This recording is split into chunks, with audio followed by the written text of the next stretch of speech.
Hello everyone, আসসালামু আলাইকুম। সবাই কেমন আছেন? নিশ্চয়ই ভালো, আমিও ভালো আছি। আপনাদের সবাইকে স্বাগতম জানাচ্ছি আমার ইউটিউব চ্যানেল মারিয়াম ডেতে। আজকে চলে এসেছি নতুন আরেকটা রেসিপি নিয়ে। আজকে আমার সঙ্গী ছিল আমাদের এই ছোট্ট বাবুটা।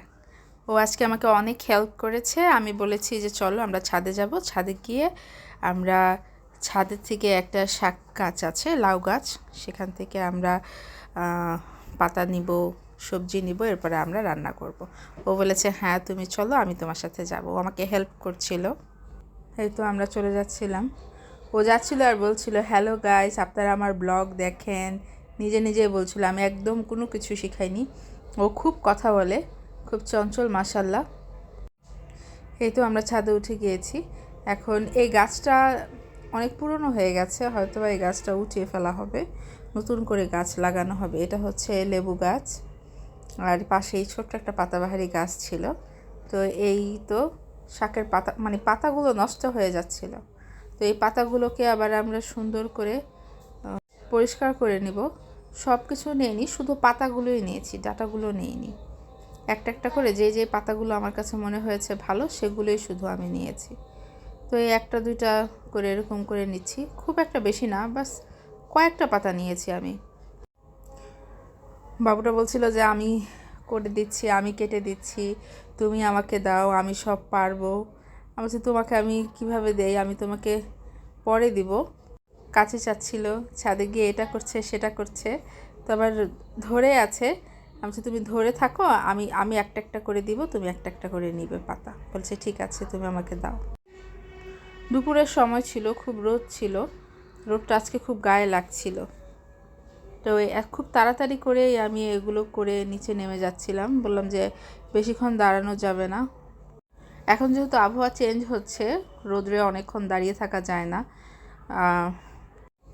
অসুস্থ হয়ে যেতে পারে মানুষ। আর তাছাড়া চারিদিকে শুনছি যে বাচ্চারাও খুব অসুস্থ হচ্ছে।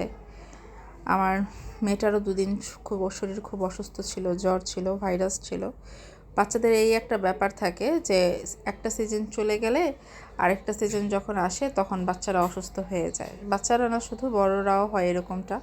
অনেক সময় ঠান্ডা, কাশি, জ্বর চলে আসে। তো এই তো বাবুটা আমার সাথে খুব দুষ্টামি করছিল, বলছিল আমি এই পাতাগুলো ওইখানে ফেলে দিব, ওইখানে রেখে দেই। আমি বললাম না, তুমি পাতাগুলো ফেলো না, আমি তাড়াতাড়ি করে নিচে চলে যাব, তোমাকে বেশি জ্বালাবো না। আমি এক হাত দিয়ে ক্যামেরা ধরে আরেক হাত দিয়ে কাটছিলাম, তাই খুব ডিফিকাল্ট হয়ে যাচ্ছিল আমার জন্য। একটা দুটা পাতা পড়েও যাচ্ছিল, তাই আমি আবার হুট করে তাড়াতাড়ি করে উঠিয়ে নিচ্ছিলাম। তারপরে ভাবলাম ছাদের কিনারে যেহেতু, ওকে নিয়ে আর বেশিক্ষণ থাকা যাবে না, খুব তাড়াতাড়ি নেমে যাই। তো এই তো তাড়াতাড়ি করে নেমে যাচ্ছিলাম। বললাম হয়ে গেছে, চলো এবার আমরা চলে যাই। ও প্রথমত নামবে না, বলছে যে আমি নামবো না, নিজে নিজে একা একা ব্লক করছে, উপরে রেখে দিচ্ছে, বলে তোমারটা এবার তুমি নিয়ে যাও। আমি বলছি একটু হেল্প করো, তুমি না আমাকে হেল্প করবে বলেছ। তো ও বলছে যে না, আমি আমি আর পারবো না, আমার হাতে ব্যথা হচ্ছে। তারপর ঘরে চলে এলাম, যা যা উপকরণ লাগছে, সিম নিয়েছি এখানে আমি, আলু, পেঁয়াজ, রসুন, আর ওই শাকগুলো নিয়েছি। আমি রসুনের পরিমাণটা একটু বেশি নিয়েছি। এখন এগুলো আমি ভালো মতো কেটে ধুয়ে পরিষ্কার করে নিয়েছি। সিম আলু একসাথে রেখেছি, আর শাকটাকে আমি আলাদা একটু বেশি বেশি করেই কুচি করেছি। আর এখানে রসুন আর পেঁয়াজটা আমি কুচি করে নিয়েছি।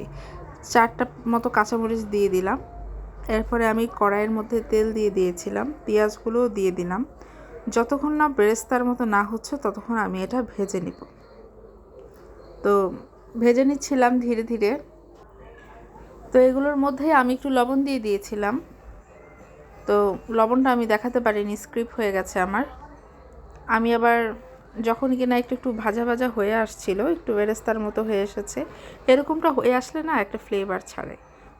তো এটার মধ্যে আমি আবার একটু ফোড়ন দিয়ে দিয়েছিলাম। ফোড়নটা ছিল এরকম, কালো জিরা ছিল, জিরা ছিল, আর ছিল মেথি। তো এই তিনটাকেই আমি একটু ফোড়নের মতো দিয়েছি, এটা দিলে খুব ভালো স্মেল আসে। তো এটা দিয়ে বেশিক্ষণ রাখিনি। এরপর কাঁচামরিচগুলো আমি কুচি করে দিয়েছি যেন একটু ঝাল আসে। যেহেতু এখানে আমি হলুদের গুঁড়া, মরিচের গুঁড়া কোনো কিছুই ব্যবহার করব না, তাই আমি কাঁচামরিচগুলো এরকম চিরচির করে দিয়ে দিয়েছিলাম। এরপরে আমি ওই শাকগুলো আর আলুগুলো একসাথে দিয়ে দিব। তো এই তো দিয়ে দিলাম। শাকগুলো উপর দিয়ে দিলাম। প্রথমত ভেবেছিলাম আগে আমি সিম আর আলুটা একসাথে করে নিই, শাকটা শেষে দিব। এরপরে ভাবলাম যে না, একবারই দিয়ে দিই। এরপরে আবারও একটু লবণ দিয়ে দিয়েছিলাম, মনে হচ্ছিল যে লবণটা আরেকটু হয়তো বা লাগতে পারে, তো উপর দিয়ে আবার একটু আমি দিয়ে দিচ্ছিলাম। শুকনো মরিচ ছিল কয়েকটা, শুকনো মরিচগুলো দিয়ে দিলাম। প্রথমত দিতে চাইনি, এরপরে ভাবলাম যে না, হয়তো বা ঝাল হবে না, ঝালটা একটু কম হতে পারে।